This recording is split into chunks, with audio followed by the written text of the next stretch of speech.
spring. Starting here, D major position again, D and then F sharp, left hand, D and A.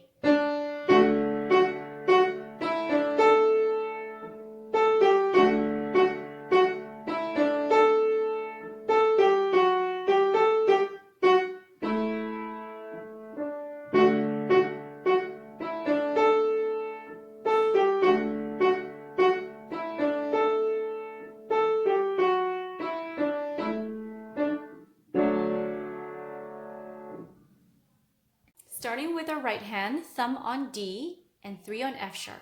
2, 3. 2, 3.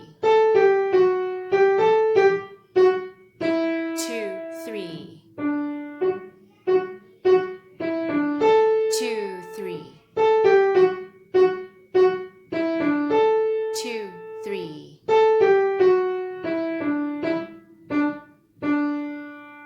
Switch over to the left hand, 5 on D, thumb on A. We're going to play 2, 3, 4, wait, 2, 3, 4. 2, 3, 4, wait, 2, 3, 4.